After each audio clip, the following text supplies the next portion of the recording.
तो गाइस कैसे हैं आप सब लोग। शैंग्री-ला की एपिसोड 32 के साथ हाजिर हूँ।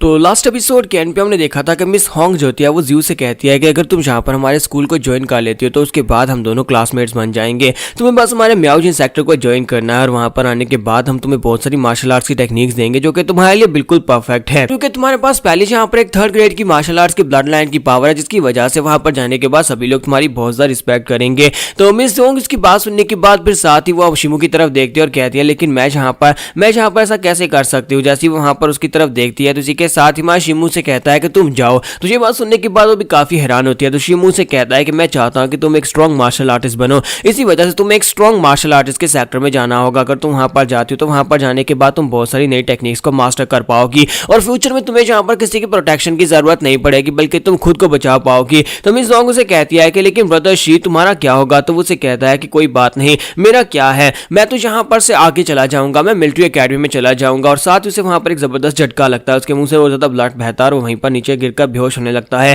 तो मिस जोंग जो होती है जल्दी से भागती हुई इसकी तरफ आके बढ़ती है, जाकर उसके पास बैठ जाती है और उसे कहती है क्या तुम ठीक हो, क्या तुम ठीक हो। मिस जोंग उसे कहती है कि सीनियर होंग प्लीज यहाँ पर मेरे ब्रदर शी को बचा लो। तो वो उसे कहती है कि तुम्हें यहाँ पर इस बच्चे के लिए ज्यादा परेशान होने की जरूरत नहीं है, मुझे लगता है कि इसकी स्किन बहुत ज्यादा टफ है और यहाँ पर इतनी आसानी से तो बिल्कुल भी नहीं मरने वाला, मुझे लगता है कि ये यहाँ पर से सर्वाइव कर जाएगा। साथ ही वो उसकी बॉडी को चेक करती है और कहती है कि मुझे लगता है कि इस लड़के की बॉडी के ऊपर उस मास्टर ने जिस पाम टेक्निक के साथ अटैक किया था उसी वजह से इसकी बॉडी के ऊपर इंजरीज हैं। लेकिन यहाँ पर ये लड़का सिर्फ और सिर्फ मार्शल डिसिप्लिन लेवल के ऊपर है, लेकिन इसके बावजूद इस लड़के ने एक मास्टर की पाम टेक्निक को बड़ी आसानी से बर्दाश्त कर लिया। इसका मतलब यह है कि ये लड़का भी काफी ज्यादा स्पेशल है। फिर साथ ही वो अपने पास से एक पिल निकालती है और उसे कहती है कि इसके अंदर एक कीलिंग पिल है, तुम इस पिल को इसको खिला सकती हो, इस पिल के खाने के बाद इसकी इंजरीज जो है वो काफी हद तक ठीक हो जाएंगी। तो मिस जोंग जो होती है उसके पास पिल लेने के बाद भागती हुई आके बढ़ती है, उसका मुंह खोलकर उसके मुंह में पिल डाल देती है और कहती है क्या इसके साथ ये ठीक हो जाएगा। और इसी के साथ ही हमारे शिमू की बॉडी के अंदर से काफी सारी एनर्जी निकलती है, जिसके साथ उसकी बॉडी जो होती है थोड़ी बहुत हील हो जाती है। तो मिस जोंग उसी के पास ही बैठी होती है और उसे कहती है शिमू ब्रदर शिमू क्या तुम ठीक हो।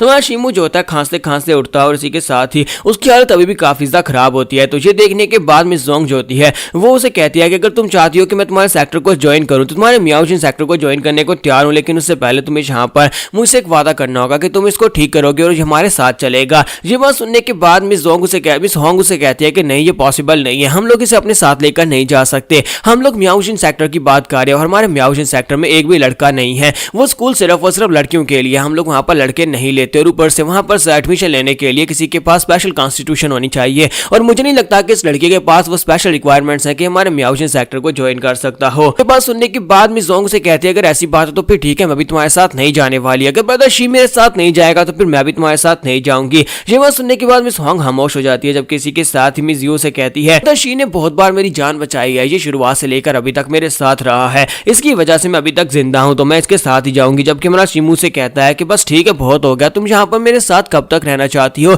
मैं चाहता हूँ कि तुम उस स्कूल को जाकर ज्वाइन करो, तुम अपने आप को स्ट्रॉन्ग बनाओ, तुम्हारे अंदर बहुत ही पावरफुल ब्लड लाइन की पावर है और मुझे पता है कि मेरे पास यहाँ पर एक बहुत ही लो लेवल की ब्लड मंकी की पावर है जो कि बहुत ज्यादा यूजलेस है, लेकिन मुझे यहाँ पर अपने पर पूरा भरोसा है कि मैं भी यहाँ पर एक दिन बहुत ही पावरफुल वॉरियर बनकर दिखाऊंगा। जबकि मिस होंग भी उसे कहती है कि हाँ मुझे लगता है कि इसकी जो बेकार मंकी की ब्लड लाइन की पावर है वो तो किसी भी मार्शल अकेडमी के लिए सूटेबल बिल्कुल भी नहीं है। तो ये बात सुनने के बाद मिस होंग वहीं पर चलाना शुरू कर देती है और कहती है अगर ऐसी बात है तो फिर ठीक है, मैं किसी भी अकेडमी को ज्वाइन नहीं करूंगी, मैं ब्रदर शिमू के साथ ही रहना चाहती हूँ, जहां पर जाएगा मैं वहां पर इसके साथ जाऊंगी, अगर ये स्ट्रॉन्ग बनेगा तो मैं भी इसके साथ स्ट्रॉन्ग बनूंगी, लेकिन जो भी यहाँ पर इसको अपने सेक्टर में नहीं लेगा मैं उसके सेक्टर में बिल्कुल भी नहीं जाने वाली। तो ये देखने के बाद वो दोनों काफी ज्यादा हैरान हो जाए कि मिस जोंग का रिजॉल्व तो यहाँ पर कुछ ज्यादा स्ट्रॉन्ग है। इसके साथ ही मिस होंग को वहां पर थोड़ा सा कुछ महसूस होता है, उन्हें वहां पर एक अजीब सी एनर्जी महसूस होती है। तो वो कहते हैं क्या तुम में से किसी के पास यहाँ पर यांजी लिंग है। तो ये बात सुनने के बाद वो दोनों काफी ज्यादा हैरान होते हैं क्योंकि उन दोनों को पता नहीं होता है कि यांजी लिंग क्या होता है। तो मिस होंग उनसे कहते हैं कि जरा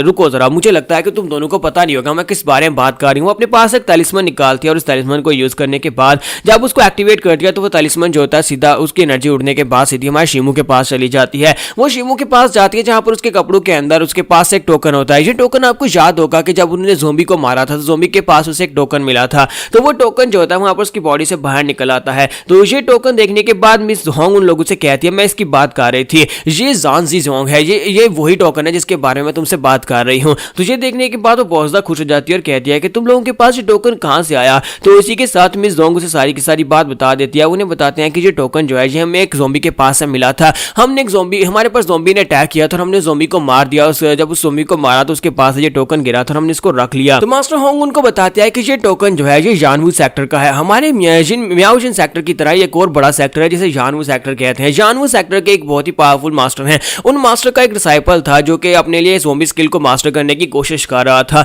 और कहा जाता है कि काफी अर्सा पहले वो सेक्युलेशन में चला गया ताकि वो जाकर एक सुइटेबल जगह के ऊपर बैठकर अपने लिए ज़ॉम्बी स्किल को मास्टर कर सके। लेकिन उसके बाद से उसके बारे में कुछ भी इंफॉर्मेशन नहीं है। हर एक डिसाइपल के लिए सेक्टर के अंदर एक लाइट जलाई गई होती है। जब वो डिसाइपल जो होता है वो मर जाता है तो उसकी लाइट बुझ जाती है और कहा जाता है कि उसकी लाइट बुझ गई थी और उसकी लाइट के बुझने के बाद उसके मास्टर ने उम्मीद छोड़ दी कि उसका डिसाइपल मर चुका है, वो दोबारा कभी लौट कर नहीं आएगा। लेकिन अब जबकि तुम्हारे पास उसका टोकन है तो मुझे लगता है कि तुम्हें वहां पर उस सेक्टर में एंट्री मिल सकती है। तुम इस टोकन को यूज कर सकते हो, तुम इस टोकन को यूज करके उनके सेक्टर में एडमिशन ले सकते हो क्योंकि तुम्हारे पास उसके डिसाइपल का टोकन है और मैं जहां पर तुम्हें रिकमेंडेशन दे सकती हूँ जिसकी वजह से तुम वहां पर जाकर मास्टर से मिलना और मास्टर तुम्हें अपना डिसाइपल बना सकते हैं। क्योंकि वहां पर ऐसा कोई रूल नहीं है। हमारे मियाओजिन सेक्टर में सिर्फ और सिर्फ लड़कियां हैं, लेकिन जानवू सेक्टर के लोग जो उन्हें टैलेंट्स की कदर है और स्पेशली उनके पास कुछ ऐसी मार्शल आर्ट्स की टेक्निक है जो कि बॉडी स्ट्रेंथनिंग के लिए काफी ज्यादा परफेक्ट है, जैसे कि तुम्हारी स्टोन मंकी ब्लड लाइन की पावर जो कि तुम्हें स्टैमिना देती है। मिस होंग जब वहां पर उन्हें उम्मीद देती है तो इस बात से मिस ज़्यू बहुत ज्यादा खुश हो जाती है और कहती है क्या वाकई में ब्रदर शिमू भी यहाँ पर एक अकेडमी को ज्वाइन कर सकता है, क्या वाकई में एक बड़े सेक्टर को ज्वाइन करेगा मेरी तरह।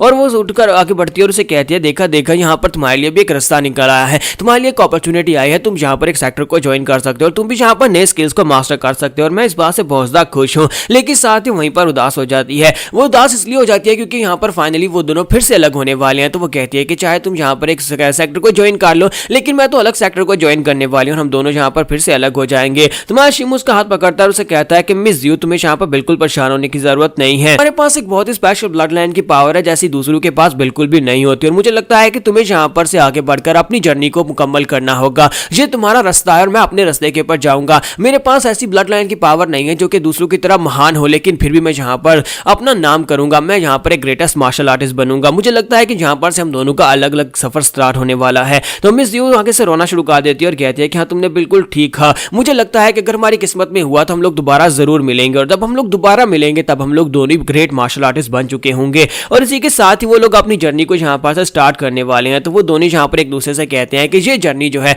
जो हमारी यहाँ पर स्टार्ट होने वाली है ये कोई खत्म एंड नहीं है, यानी कि हम दोनों यहाँ पर से दूर नहीं होने वाले बल्कि हम दोनों फ्यूचर में एक दूसरे से जरूर मिलेंगे। हम लोग यहाँ पर से अपना नया सफर स्टार्ट करने वाले हैं। तो हमारा वैंग लिन जो होता है 2 महीने के बाद शाओ कंट्री में पहुंच जाता है जहां पर उसे एक शिप मिलने वाली है। उस शिप के पास जाकर उसे एक टेलिस्मन को जलाना होता है जिसके अंदर से एक सिग्नल निकलेगा और उसे वहां पर कोई गाइड करने के लिए आया जो कि उसे शिप के अंदर ले जाएगा। तो मिस होंग ने उसे सारी की सारी इन्फॉर्मेशन दी होती है, साथ ही उसके पास टोकन होता है, साथ ही उसके दिया हुआ एक लेटर होता है जो कि उसने खुद उसके लिए लिखा होता है कि वहां पर जाने के बाद मास्टर सन को जाकर दे देना और वो तुम्हें अंदर यानी कि तुम्हें जानवू सेक्टर का एक डिसाइपल बना लेंगे, तुम्हारे लिए वहां पर ज्यादा प्रॉब्लम नहीं होगी। तुम्हारा शिमू जो होता है पोर्ट के ऊपर पहुंच जाता है और उसे सामने शिप भी दिखाई दे रही होती है और जहां पर से उसका अगला सफर स्टार्ट होने वाला है जहां पर वो जानवू सेक्टर का डिसाइपल बनेगा। क्या वो जानवू सेक्टर का डिसाइपल बन पाएगा या नहीं, जी हम लोग नेक्स्ट एपिसोड में देखेंगे। तो एपिसोड की एक्सप्लेनेशन अच्छी लगी हो तो कमेंट करके जरूर बताइएगा और वीडियो को लाइक करना मत भूलिएगा। Thank you.